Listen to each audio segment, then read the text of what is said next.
अगर आपका सब कुछ अच्छा करने के बाद भी आपका केस रिजेक्ट हो जाता है तो फिर उसके बाद आपके पास वो कौन से ऑप्शंस हैं।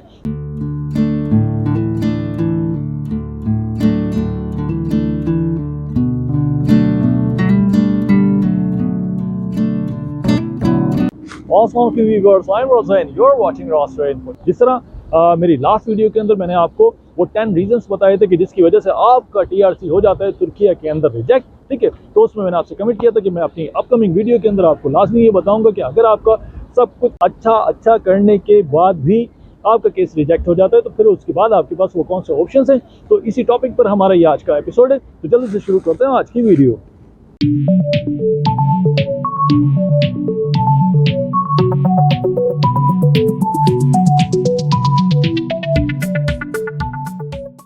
जी दोस्तों, तो in case of rejection your TRC in तुर्की आपके पास दो तीन, सबसे पहले तो आप उस सिचुएशन को समझ लें कि अगर फॉर एग्जांपल अनफॉर्चुनेटली अगर आपके साथ ये ऐसा हो जाता है तो फिर आपको करना क्या है। नॉर्मली यहाँ लोगों को पता ही नहीं चल पाता कि हमारे साथ अगर मिसाल के तौर पे हमारी रिजेक्शन हो गई है तो हमें क्या करना चाहिए, और वो लैक ऑफ नॉलेज की वजह से उसके बाद उनको पैसों का भी नुकसान होता है और उसके बाद उनकी हिस्ट्री भी ख़राब होती है, जो ट्रैवलिंग हिस्ट्री होती है। तो सबसे पहले तो आप ये समझ लें कि रिजेक्शन के बाद आपको करना क्या है, ठीक है।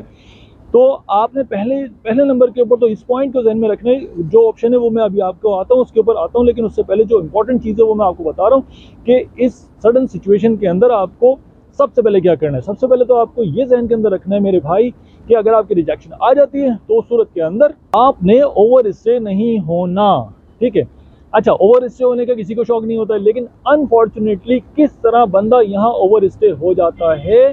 और उसके बाद उसके पास बहुत दो ही ऑप्शन बचते हैं, या तो प्लेंटी दे और या फिर डिपोर्ट की स्टैंप अपने ऊपर लगा के और फिर उसके बाद ब्लैक लिस्ट होकर यहाँ से निकले, ठीक है। तो उन दोनों सूरतों के अंदर जो है वो आपका बिल्कुल नुकसान है, ठीक है। और वो होता कब है कि जब आप यहाँ ओवर स्टे होते हैं, और ओवर स्टे क्यों होते हैं, आप जानबूझ के नहीं होते, वो किस तरीके से होते हैं वो मैं आपको बता रहा हूँ। इंपॉर्टेंट पॉइंट है, आप लाजमी इसको ध्यान के अंदर रखें। देखें, मिसाल के तौर पे आज की डेट के अंदर आपकी रिजेक्शन आ गई, ठीक हो गई बात, आपको पता चल गया कि भाई मेरा केस रिजेक्ट हो गया है, ठीक है। अब उसके बाद जो इमिग्रेशन ऑफिस है वो आपको ये कहता है कि जी आपके घर पर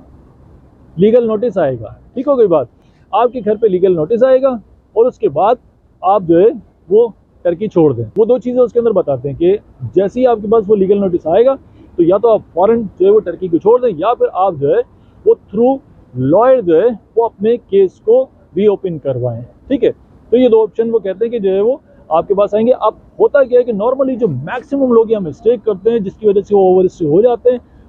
ना चाहते हुए भी, ठीक है। वो क्या होता है, जैसे ही आपकी रिजेक्शन आई, कोच इदारे ने, इमिग्रेशन ने आपको बोला कि भाई आपके पास लीगल नोटिस आएगा, उसके बाद बंदा अपने घर के ऊपर आके बैठ जाता है, ठीक हो गई बात। अब वो वेट कर रहा है, एक दिन, 2 दिन, एक हफ्ता, 2 हफ्ते, फॉर एग्जाम्पल 15 दिन वो बैठा रहा, वेट करता रहा, लीगल नोटिस नहीं आया, ठीक है। अब जब वो जाके दोबारा इदारे से, गोच इदारे से, इमिग्रेशन ऑफिस से पता करता है कि भाई लीगल नोटिस तो मेरे पास कोई आया नहीं, तो वो कहते हैं कि नहीं आप इमीडिएट जो है वो जाएँ, आपकी रिजेक्शन हो गई और आप तो 15 दिन ओवर स्टे हो गए, ठीक है। अब वो उसके दिमाग का एक दर्द, वो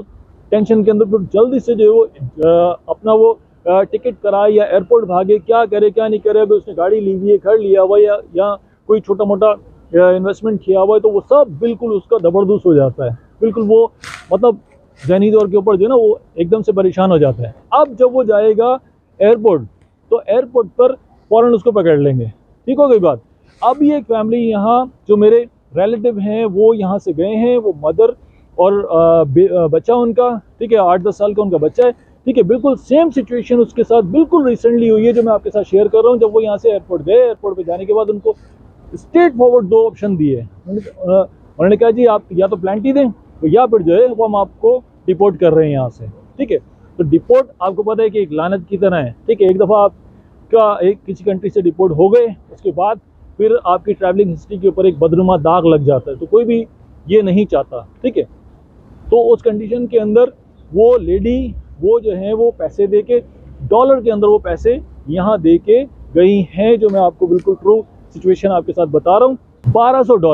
$1200 उन्होंने एयरपोर्ट के ऊपर पे किए, $600 अपने लिए और $600 बच्चे के लिए, ठीक है। तो ये $1200 उन्होंने दिए हैं और वो यहाँ से गई हैं, ठीक है। तो ये बात आप लाजमी ध्यान के अंदर रखें कि अपने आप को यहाँ से डिपोर्ट नहीं करना, नंबर 1, ओवर स्टे नहीं होना, नंबर 2। अच्छा, फिर उसके बाद मैं आपको मोस्ट इंपॉर्टेंट चीज़ बताता हूँ कि जब आपकी रिजेक्शन हो जाती है जनाब, और रिजेक्शन के बाद जो है वो आपके पास अब आप मिसाल के तौर पे जाने का आपने इरादा कर लिया है, तो जो आपने पैसे भरे होते हैं भाई, वो तो आपके ज़ाया होने से आप उसको बचाएं। वो पैसे आप लाजमी अपने वापस, आपके वो रिफंडेबल हैं। वो यहाँ के जो एजेंट होते हैं वो आपको नहीं बता रहे होते कि वो जो आपने वैरगी के तौर के ऊपर अपना जो कार्ड 1 साल का अप्लाई किया है, 2 साल का अप्लाई किया है, उसका जो आपने इंश्योरेंस के पैसे भरे हैं, उसके अंदर जो है वो जो कार्ड की साल की फ़ीस के हिसाब से, अगर 2 साल का आपने अप्लाई किया है या 1 साल का किया है, तो उसकी जो गवर्नमेंट को आपने यहाँ पे पे किया है, उसके पैसे आप रिफंडेबल होते हैं, वो आप वापस ले सकते हैं। अगर आपको जो है वो यहाँ से रिजेक्शन आती है, तो सिंपल, आप जैसे ही आपकी रिजेक्शन आए, सबसे पहले आपकी 2 चीज़ें होती हैं जिसके अंदर आपके ज़्यादा पैसे लगे हुए होते हैं। जिसने प्रोसेस किया है, जिससे आपने करवाया है, वो तो खा जाएगा, वो तो आपको वापस नहीं देगा, ठीक है।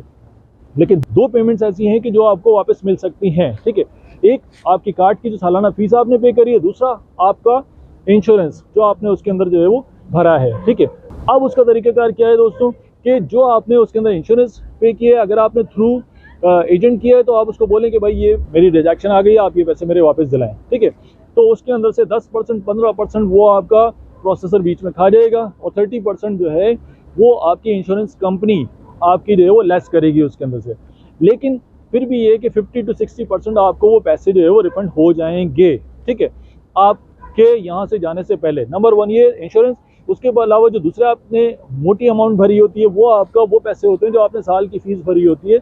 अपने किमलिक की, ठीक है। अगर 2 साल की है तो डेफिनेटली आपने डबल उसके जो है वो एनुअल चार्जेस जो है वो पे किए होंगे, जो एडवांस में at the time of submission document आपने जो है वो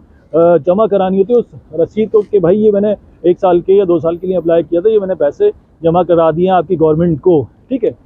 तो उस रसीद को जैसे ही आपकी रिजेक्शन आए, आप यहाँ तुर्किया के जिस शहर में भी हैं, उस शहर का जो सबसे बड़ा टैक्स डिपार्टमेंट है, आप डायरेक्टली वहाँ जाएं उस रसीद को लेके, और जो आपने अप्लाई किया था एप्लीकेशन, उसकी आपके पास फोटोकॉपी होनी चाहिए। वो आप दिखाएं कि भाई इस डेट के अंदर ये मैंने एप्लीकेशन दी गोचेदारे को, इमिग्रेशन को, और उसके बाद जो है वो ये मेरा रिजेक्शन आ गई है, और आप जो है वो मेरे पैसे रिफ़ंड करें, ठीक है। तो अगर आपका यहाँ पर अकाउंट है, तो वो आपसे अपना IBAN नंबर मांगेंगे, तो उसके ऊपर वो आपको ट्रांसफ़र कर देंगे, या फिर वो आपको एक डेट बता देंगे कि आप उनको बताएं कि मुझे ये 15 दिन मिले, 15 दिन के अंदर मुझे वापस जाना है, ठीक है। तो विद इन 15 डेज़ वो पैसे आपको या तो कैश की सूरत में वो कहेंगे कि आप आके ले लें, या फिर आपके IBAN के ऊपर वो पैसे हो जाएंगे ट्रांसफ़र, तो वो पैसे आपके ज़ाया होने से बच सकते हैं। तो ये most important point in case of rejection आप लाजमी जहन में रखें, जिससे आपके पैसे बचेंगे। जी दोस्तों, तो in case of rejection last option आपके पास क्या है कि जो आप यहाँ कर सकते हैं, आपकी एप्लीकेशन रिजेक्ट होने की सूरत में TRC अगर आपको रिजेक्ट कर देती है टर्की गवर्नमेंट, तो उसके बाद आपके पास लास्ट एक ऑप्शन है जो कि आप कर सकते हैं। यही हमारा आज का टॉपिक है, जल्दी जल्दी मैं वाइंड अप कर रहा हूँ। लास्ट के अंदर आप ये कर सकते हैं कि भाई आपने जो अप्लाई किया, उसके बाद आपकी रिजेक्शन आ गई, रिजेक्शन आने के बाद आप ये समझते हैं कि आपकी रिजेक्शन गलत आई, ठीक हो गई बात, जो क्राइटेरिया था उसके हिसाब से आपने according to criteria each and everything in your document आपने फुलफिल किया और जमा कराया, और आप ये समझते हैं कि मैंने सारी उनकी रिक्वायरमेंट पूरी करी, लेकिन उसके बावजूद भी गवर्नमेंट ने आपको TRC नहीं दिया, रिजेक्ट कर दिया, ठीक है। अगर आप ये समझते हैं, तो इस कंडीशन के अंदर जैसे ही आपकी रिजेक्शन हो, आप फ़ौरन कॉन्टेक्ट कर सकते हैं लॉयर से, ठीक है। आप यहाँ एक लॉयर हायर कर सकते हैं और उससे अपना केस रीओपन करवा सकते हैं। अब इससे क्या होगा, अगर मिसाल के तौर पे आज आपको गोचेदारे ने रिजेक्शन दी, ठीक है, तो अब अगर आप मिसाल के तौर पे बहुत ज़्यादा 1 महीना या मज़ीद कुछ कोशिश करके या यहाँ रहना चाह रहे हैं, या आपके कुछ एसेट्स यहाँ पे हैं वो आपके सेल आउट नहीं हुए हैं, तो प्रॉब्लम तो है ना भाई। अगर आप स्टे करेंगे तो लाजमी सी बात है कि आप और स्टे हो जाएंगे, और अगर आप नहीं स्टे करेंगे, चले जाएंगे, तो पीछे आपका जो चीज़ आपने गाड़ी ली हुई है या घर लिया हुआ है या और कुछ आपके मामलात हैं जो आपके वाइंड अप नहीं हुए हैं, डिस्पोज ऑफ नहीं हुए हैं, तो उस सूरत के अंदर आप फंस जाएंगे, ठीक है। तो उस कंडीशन के अंदर बेहतरीन तरीका ये है कि आप लॉयर से रुजू करके आप जल्दी से अपने केस को रीओपन कराएं। जैसे ही आप लॉयर के थ्रू अपने केस को रीओपन कराते हैं, तो उसके बाद फिर आप यहाँ लीगल हो जाते हैं, ठीक है। उसके बाद वो केस अगर आपको 2 महीने भी चलता है, 3 महीने भी चलता है, अगर आपको उसका फैसला नहीं आता, तो उस वक्त तक आप यहाँ लीगल हैं, आप इनलीगल यहाँ नहीं होंगे, ओवर स्टे आपका मामला आपका यहाँ नहीं होगा, और इस किस्म की सिचुएशन के अंदर भी मैक्सिमम चांस ये होता है, क्योंकि अगर लॉयर प्रोफेशनल है तो उस सूरत के अंदर वो आपकी सारी जस्टिफिकेशन देता है कि भाई ये बंदा बिल्कुल सही है, इसके डॉक्यूमेंट बिल्कुल सही है, इसने एज पर क्राइटेरिया जो है वो सारी चीज़ें जो है वो सबमिट कराई हैं, तो उसके अंदर फिर कोर्ट का ऑर्डर आ जाता है कि भाई आप इस बंदे को जो है वो दोबारा ये अप्लाई कर रहा है उसको रिकन्सिडर करें, मतलब कि एक तरीके से आप उसको दें। ठीक है, तो ये भी आप इन केस ऑफ रिजेक्शन आपके पास एक ऑथेंटिक लीगल और बेहतर ऑप्शन है जिसको आप अवेल कर सकते हैं टर्की में इन केस ऑफ रिजेक्शन। अच्छा, जो लॉयर की फ़ीस होती है वो भाई डिपेंड करता है। लॉयर तो सब जगह एक जैसे होते हैं, पाकिस्तान में भी, इंडिया में भी, और दूसरी उसी तरह यहाँ भी हैं। $1000 में भी मिल जाता है, $2000 में भी मिल जाता है, $2500 भी मांगते हैं। तो वो जैसा लॉयर है, जितना बड़ा उसका प्रोफाइल है उसके हिसाब से ही उसके जो है वो चार्जेस होते हैं। ठीक है, तो यहाँ जिस तरह अंकारा के अंदर जो है वो चनकाया के अंदर लॉयर पूरी फॉर्म्स बनी हुई हैं, कंपनीज बनी हुई हैं, तो वहाँ जाके भी आप इन सारी चीज़ों को डिस्कस भी कर सकते हैं और अपने केस को रीओपन करके लीगली आप आगे मतलब एक चांस और ले सकते हैं टर्की के अंदर इन case of rejection of your TRC. तो ये आज का छोटा सा एपिसोड था। लास्ट वीडियो के अंदर मैंने आपसे कमिट किया था, तो ये आज का मेरा कमिटमेंट पूरा हो गया।